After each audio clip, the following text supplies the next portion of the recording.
इसके बाद तो हिटलर की सेना और समर्थकों ने एक एक क्षेत्र से एक साथ 30-30 हजार यहूदी एक साथ मार डाले। अरब मुस्लिमों के विद्रोह के चलते ब्रिटेन सरकार ने अरबों को संतुष्ट करने के लिए फिलिस्तीन में भी यहूदियों की एंट्री सीमित कर दी। केवल रूसी सेना में लड़ते हुए करीब 2 लाख यहूदी शहीद हुए।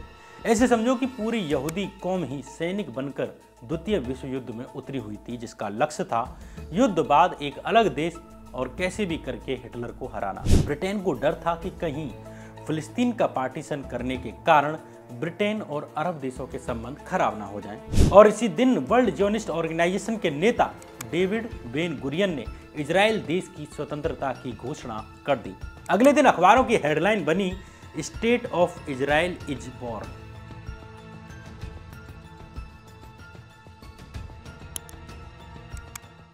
यहूदियों के लिए पहला विश्व युद्ध बड़े लेवल पर मुश्किलें लेकर आता है। इसके कई कारण थे।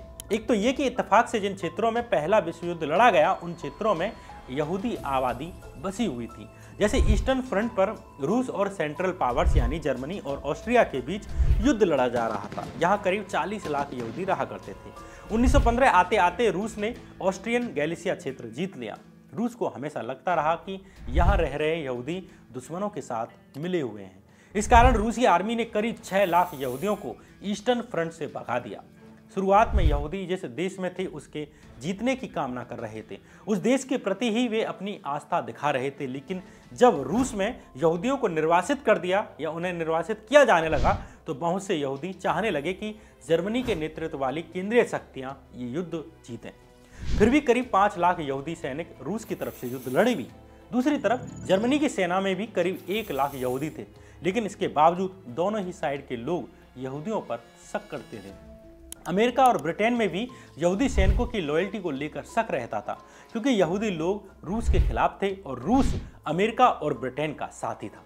ऊपर से बहुत से प्रवासी यहूदी रूस से ही प्रताड़ित होकर अमेरिका पहुंच रहे थे। इसलिए सभी देशों में परिस्थितियां ऐसी थी कि यहूदियों की लॉयल्टी को लेकर शक किया जा रहा था। यहूदियों की स्थिति ये भी थी कि उन्हें प्रताड़ित भी किया जाता और उन पर शक करके और अधिक प्रताड़ित किया जाता। वैसे वर्ल्ड ज़ियोनिस्ट ऑर्गेनाइजेशन ने इस युद्ध में किसी का भी पक्ष नहीं लिया और खुद को न्यूट्रल घोषित कर दिया। बावजूद इसके जिस प्रकार का रूसी जार राजाओं का शासन था और जिस तरह जार शासन के तहत यहूदियों को प्रताड़ित किया जा रहा था, वैसे में अधिकतर यहूदी नेता चाहते थे कि जर्मनी और ऑस्ट्रिया के नेतृत्व वाली सेंट्रल पावर्स की जीत हो। जर्मनी के नेता भी इस बात को जानते थे और यहूदियों की इन भावनाओं का इस्तेमाल अपनी जीत के लिए करना चाहते थे। जर्मनी के यहूदियों ने भी प्रो जर्मनी प्रचार करना शुरू कर दिया। साथ ही जर्मनी में मौजूद ज़ियोनिस्ट यहूदियों ने फिलिस्तीन को लेकर जर्मनी सरकार से नेगोशिएशंस करना शुरू कर दिया। इधर अमेरिका में पहले से ही यहूदियों की अच्छी खासी जनसंख्या थी और वे प्रभावी पदों और व्यापार में भी थे। पहले विश्व युद्ध के दौरान ही साल 1915 में यहूदी विचारक हर्मन कोहेन अमेरिका गए और वहां के यहूदियों को कहा कि वे अमेरिका सरकार को मनाएं कि वो जर्मनी की साइड से लड़े। इस चीज़ ने ब्रिटेन सरकार को चिंतित कर दिया, क्योंकि उस वक्त तक अमेरिका एक शक्तिशाली देश बन चुका था। इसलिए ब्रिटेन ने भी यहूदियों को अपनी साइड करने की कोशिशें तेज कर दी। युद्ध के समय ब्रिटिश वॉर कैबिनेट में एक यहूदी मिनिस्टर हुआ करते थे, हर्बर्ट सैमुअल। जनवरी 1915 में हर्बर्ट सैमुअल ने ब्रिटिश वॉर कैबिनेट में एक रेजोल्यूशन पेश किया जिसका नाम था द फ्यूचर ऑफ पैलेस्टाइन।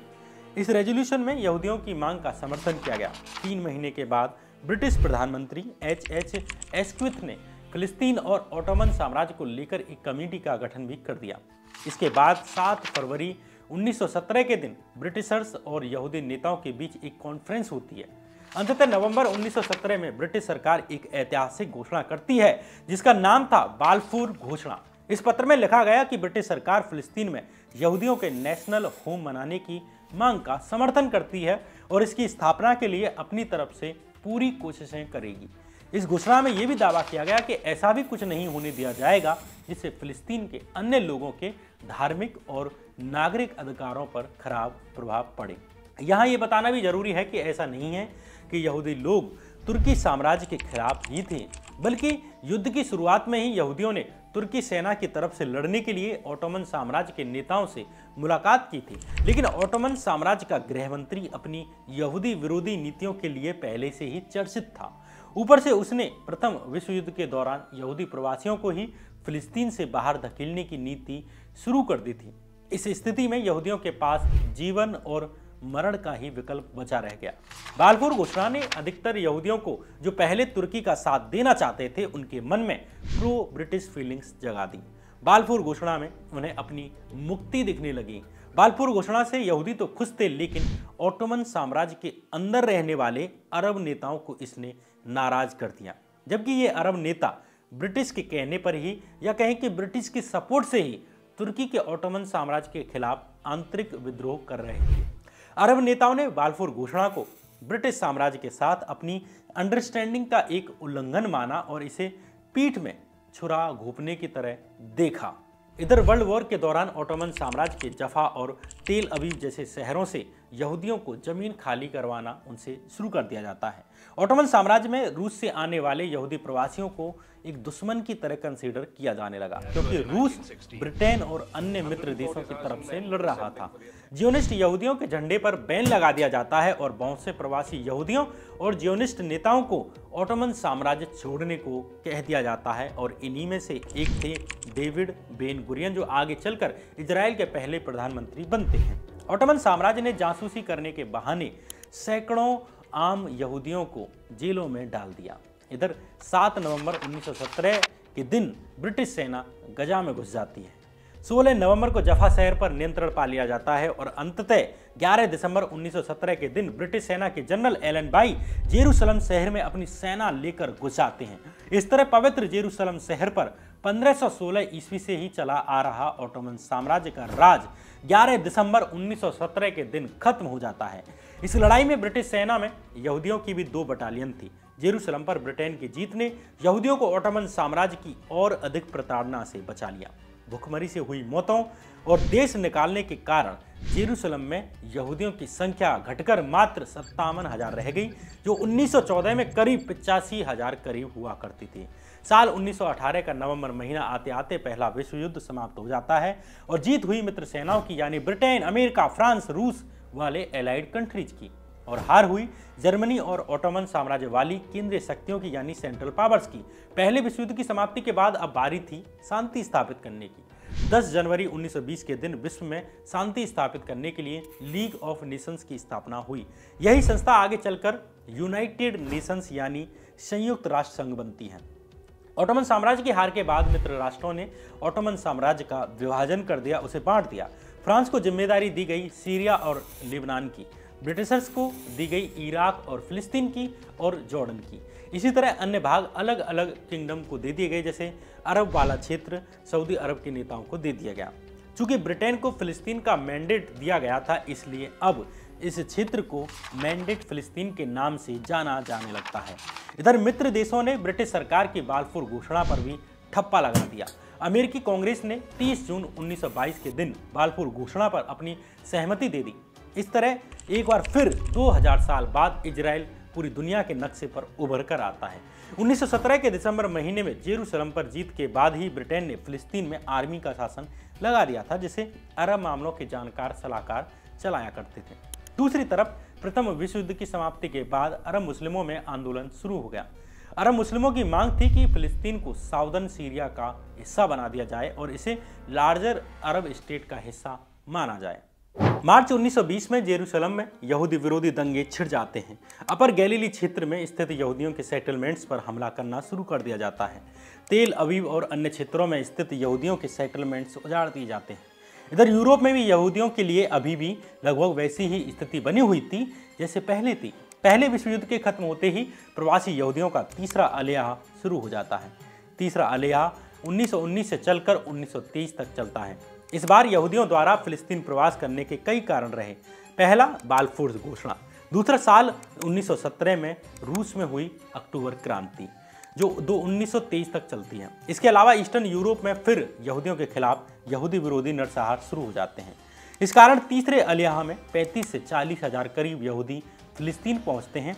इनमें से 53% अकेले रूस से थे, 36% पोलैंड से थे। इस दौरान जूइश नेशनल फंड ने फिलिस्तीन में 50,000 डोहनम जमीन खरीदी। डोहनम ऑटोमन साम्राज्य में क्षेत्र नापने की एक यूनिट थी। 1 एकड़ में करीब 4 डोनम्स आते थे। इसके अलावा साल 1924 से लेकर 1928 तक यहूदियों का चौथा अलहा शुरू होता है, लेकिन इस बार की भीड़ पिछली वाली भीड़ से अलग थी। इस बार अमेरिका में यहूदी प्रवासियों को लेकर प्रतिबंध लगाने वाले कानून आ चुके थे, इसलिए अब की बार यहूदियों के मिडिल क्लास अमेरिका जाने के बजाय फिलिस्तीन पहुंचना शुरू करती है। इन लोगों के पास इन्वेस्ट करने के लिए कुछ पूंजी भी थी, कुछ अच्छे अर्बन सेटलर्स थे। इन लोगों ने तेल अवीव में अपनी बस्तियां और मकान बसाए। कुल मिलाकर इस वक्त फिलिस्तीन में यहूदियों की संख्या करीब 1,60,000 करीब पहुंच गई। इसके बाद शुरुआत होती है पांचवें अलहा की। पांचवा अलहा साल 1929 से लेकर 1939 तक चलता है। पांचवा अलहा इसलिए महत्वपूर्ण था क्योंकि इस एपिसोड में हिटलर जर्मनी की गद्दी पर बैठता है। जर्मनी की हार के बाद से ही जर्मनी में एक्सट्रीम जर्मन राष्ट्रवाद का उदय होता है। अपनी राजनीति की शुरुआत से ही हिटलर ने प्रथम विश्व युद्ध में जर्मनी की हार के लिए यहूदियों को जिम्मेदार ठहराना शुरू कर दिया। Du meine Arbeit für richtig hältst, ob du glaubst, dass ich fleißig gewesen bin, dass ich gearbeitet habe, dass ich mich in diesen Jahren für dich eingesetzt habe। Hitler प्रचारित करने लगा कि युद्ध में जर्मनी की हार का कारण जर्मन लोग नहीं हैं, बल्कि यहूदी लोग हैं। वे नमक हराम हैं, जर्मन विरोधी हैं। हिटलर रूसी की क्रांति के लिए भी यहूदियों पर ही आरोप लगाता और प्रचारित करता कि यहूदी रूस के तरह जर्मनी में भी क्रांति लाना चाहते थे।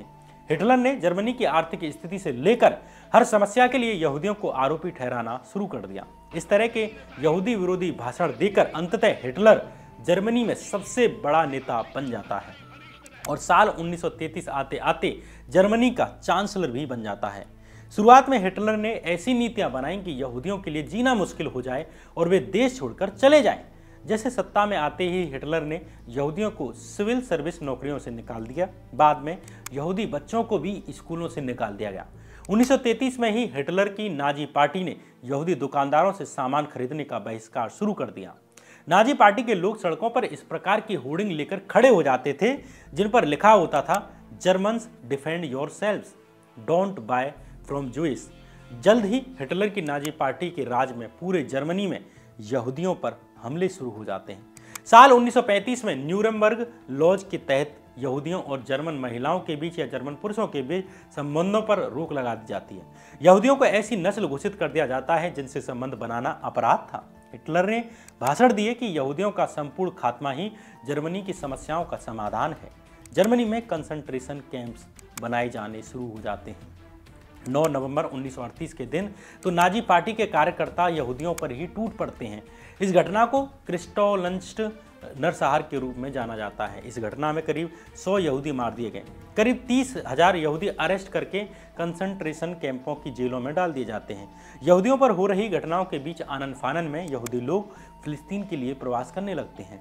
लेकिन समस्या ये थी कि ना तो उनके पास संसाधन थे, ना उनके पास दूसरे देशों में एंट्री के लिए परमिट थे। इसके अलावा बहुत से यहूदियों को यह भी लगता था कि शायद एक दिन हिटलर के दिन डूबेंगे और आम जर्मन लोगों की आंखें खुलेंगी, लेकिन वे गलत साबित हुए। क्रिस्टोलॉनस्ट घटना मात्र एक प्रस्तावना थी उस दौर की, जिसे इतिहास में होलोकास्ट के नाम से दर्ज किया जाता है। अपनी तानाशाही के चरम पर बैठे हिटलर ने 1 सितंबर 1939 के दिन पोलैंड पर हमला कर दिया। हिटलर के पोलैंड पर हमले के साथ ही दूसरे विश्व युद्ध की शुरुआत हो जाती है। एक तरफ जर्मनी, इटली और जापान, इन्हें एक्सिस पावर या कहें कि धुरी शक्तियां कहा गया। दूसरी तरफ अमेरिका, रूस और यूके, इन्हें अलाइज कंट्रीज कहा गया, यानी मित्र राष्ट्र। इधर जर्मनी में हिटलर की पार्टी ने फाइनल सॉल्यूशन प्लान शुरू कर दिया। दरअसल यहूदियों से जुड़ी समस्याओं को जूज क्वेश्चन कहा जाता था। उसी जूज क्वेश्चन के अगेंस्ट नाजी लोगों ने फाइनल सॉल्यूशन कोड रखा, जिसका उद्देश्य था पूरे यूरोप से एक एक यहूदी को मार देना। इसके बाद तो हिटलर की सेना और समर्थकों ने एक एक क्षेत्र से एक साथ 30-30 हजार यहूदी एक साथ मार डाले। तथ्यों के लिए यहाँ प्रत्येक घटना के नाम और आंकड़े दिए जा सकते हैं, लेकिन ये आंकड़े और घटनाएं आज भी डराती हैं, इसलिए इसके विस्तार में ना जाकर इस पर सिर्फ मोटा माटी ही बात रख के आगे बढ़ जाना उचित लग रहा है। साल 1941 से शुरू हुए यहूदियों के होलोकास्ट में साल 1945 तक, यानी द्वितीय विश्व युद्ध की समाप्ति तक, केवल 4 साल के भीतर ही करीब 60 लाख यहूदियों को मार दिया गया। 60 लाख। अगर दूसरे विश्व युद्ध के अंत में मित्र सेनाएं ना जीतती तो मालूम नहीं कि ये आंकड़े कहां आकर रुकते। जर्मन में बन रही इन परिस्थितियों के बीच ही यहूदियों ने जर्मनी से निकलना शुरू कर दिया था। साल 1936 तक फिलिस्तीन में यहूदियों की कुल संख्या 4 लाख पहुंच गई, यानी कुल जनसंख्या का करीब 30%। उधर जर्मनी समेत पूरे यूरोप के 27 यहूदी फिलिस्तीन में आते, फिलिस्तीन में उनके आने से वहां रह रहे स्थानीय अरब मुस्लिम प्रतिरोध करते। इस बीच फिलिस्तीन में मुस्लिमों और यहूदियों में 1929 से 1936 के बीच कई बड़े दंगे हुए। इसका कारण यहूदियों के बढ़ते माइग्रेशन के कारण अरब मुस्लिमों में बढ़ता असंतोष था। साल 1936 में अरब मुस्लिमों ने ब्रिटिश सरकार के खिलाफ ही विद्रोह कर दिया, जिसे अरब रिवोल्ट के नाम से जाना जाता है। अरब नेताओं की कई मांग थी, एक ये कि ब्रिटिश सरकार से आज़ादी चाहिए, दूसरी यहूदियों के प्रवास पर रोक लगाई जाए, तीसरी कि यहूदियों के जमीन खरीदने पर रोक लगे। अरब रिवोल्ट के दौरान यहूदी बस्तियों पर अरब मुस्लिमों के हमले बढ़ गए। अरब मुस्लिमों के बढ़ते विद्रोह को देख ब्रिटिश सरकार ने एक आयोग बैठाया, जिसने जुलाई 1937 में सुझाव दिया कि फिलिस्तीन में एक अलग यहूदी देश बना दिया जाए, यानी फिलिस्तीन का बंटवारा कर दिया जाए। यानी इस आयोग ने फिलिस्तीन के पार्टीशन का सुझाव दिया, लेकिन अरब नेताओं ने इसे मंजूरी नहीं दी। इस वक्त तक सभी देशों ने यहूदी प्रवासियों के लिए अपने दरवाजे बंद कर लिए थे। वो अमेरिका जो अपनी स्वतंत्रता के लिए दावे भरता था, उसने प्रथम विश्व युद्ध के बाद से ही यहूदी प्रवासियों के लिए अपने दरवाजे बंद कर लिए।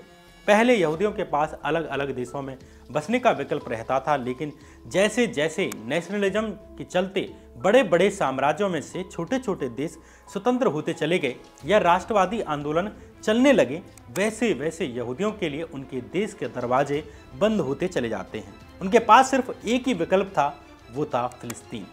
फिलिस्तीन भी उनके लिए ऐसी जगह थी जहां स्थानीय अरब उनका विरोध कर रहे थे।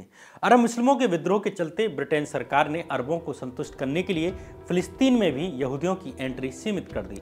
1939 की व्हाइट पेपर पॉलिसी के तहत ब्रिटिश सरकार ने यहूदियों द्वारा जमीन खरीदने पर प्रतिबंध लगा दिया। उनकी फिलिस्तीन में भी एंट्री मुश्किल कर दी गई। इस कारण पूरे यूरोप के यहूदियों ने ब्रिटेन का भारी विरोध किया। इधर यूरोप और एशिया क्षेत्र में दूसरा विश्व युद्ध छिड़ चुका था।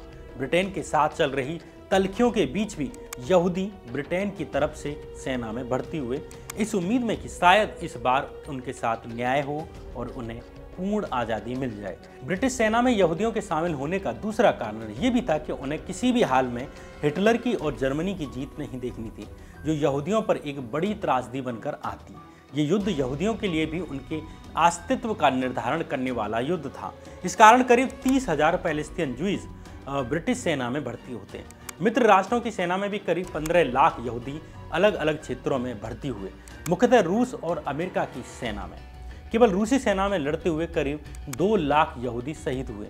ऐसे समझो कि पूरी यहूदी कौम ही सैनिक बनकर द्वितीय विश्व युद्ध में उतरी हुई थी, जिसका लक्ष्य था युद्ध बाद एक अलग देश और कैसे भी करके हिटलर को हराना। द्वितीय विश्व युद्ध के दौरान हिटलर द्वारा किए गए होलोकास्ट और अन्य देशों के दरवाजे बंद होने के कारण यहूदी फिलिस्तीन आने को मजबूर हो जाते हैं। इस दौरान व्हाइट पेपर पॉलिसी भी उन्हें फिलिस्तीन में घुसने से न रोक सकी। इलीगल तरीके से ही करीब 1,10,000 यहूदी फिलिस्तीन में प्रवेश कर जाते हैं। इन इलीगल इमिग्रेंट्स को अलियाह बेट के नाम से जाना जाता है। इस तरह 1945 आते आते यानी द्वितीय विश्व युद्ध खत्म होने तक फिलिस्तीन में यहूदियों की संख्या कुल यानी कि उनकी कुल जनसंख्या 33% पहुंच जाती है। सितंबर 1945 आते आते द्वितीय विश्व युद्ध में मित्र राष्ट्रों की विजय हुई और हिटलर का अंत हुआ। द्वितीय विश्व युद्ध के बाद एक बार फिर लीग ऑफ नेशंस की तरह ही यूनाइटेड नेशंस का गठन होता है। इधर फिलिस्तीन में स्थानीय अरबों और प्रवासी यहूदियों में टकराव बढ़ता जा रहा था। इस कारण 2 अप्रैल 1947 के दिन यूके सरकार ने यूएन से रिक्वेस्ट की कि जनरल असेंबली के माध्यम से फिलिस्तीन की समस्या का हल किया जाए। 15 मई 1947 के दिन यूएन ने फिलिस्तीन की समस्या हल करने के लिए एक कमेटी का गठन किया। यूएन की इस कमेटी ने अपनी रिपोर्ट में सुझाव दिया कि फिलिस्तीन में एक अरब स्टेट बना दिया जाए और एक जूज स्टेट बना दिया जाए, और जेरूसलम शहर जो दोनों धर्मों के लिए महत्वपूर्ण है उसे इंटरनेशनल ट्रस्टीशिप सिस्टम के तहत चलाया जाए। 29 नवंबर 1947 के दिन यूएन की जनरल असेंबली ने भी इस रिपोर्ट को कुछ संशोधनों के साथ पास कर दिया। हालांकि ना तो यूएन की सिक्योरिटी काउंसिल ने ही और ना ही ब्रिटेन ने यूएन के इस रेजोल्यूशन को लागू करने के लिए कुछ एक्शन लिया। ब्रिटेन को डर था कि कहीं फिलिस्तीन का पार्टीशन करने के कारण ब्रिटेन और अरब देशों के संबंध खराब ना हो जाएं, क्योंकि अब तक अरब देश भी थोड़े मजबूत हो चुके थे। इधर यूएन के बहुसंख्यक देशों द्वारा फिलिस्तीन के बंटवारे और यहूदी देश बनाने के पक्ष में वोटिंग की खबर ने यहूदी समुदाय के एक सदियों पुराने सपने को पूरा कर दिया। दुनिया भर के यहूदियों ने यूएन के इस फैसले का स्वागत किया, लेकिन फिलिस्तीन के इस बंटवारे ने अरब मुस्लिमों में असंतोष भर दिया। वे खुद को ठगा हुआ महसूस कर रहे थे। यूएन के इस फैसले के बाद फिलिस्तीन में अरब मुस्लिमों और इजराइल में गृह युद्ध छिड़ जाता है। इस सिविल वॉर के बीच ही 14 मई 1948 के दिन ब्रिटेन ने मैंडेट फिलिस्तीन से अपना नियंत्रण छोड़ दिया और इसी दिन वर्ल्ड जियोनिस्ट ऑर्गेनाइजेशन के नेता डेविड बेन गुरियन ने इजराइल देश की स्वतंत्रता की घोषणा कर दी। अगले दिन अखबारों की हेडलाइन बनी, state of Israel is born. जैसे ही इजराइल ने अपनी स्वतंत्रता की घोषणा की, इजराइल और अरब देशों में पहला इजराइल और अरब युद्ध शुरू हो जाता है। इसके बाद से लेकर अब तक जेरूसलम की धरती पर कई युद्ध लड़े गए। इन युद्धों के परिणाम स्वरूप इजराइल फिलिस्तीन की और भी जमीन पर आगे बढ़ जाता है और बढ़ता चला जाता है। हजारों फिलिस्तीनी इन युद्धों के कारण कई बार अपने घरों से बेघर हुए।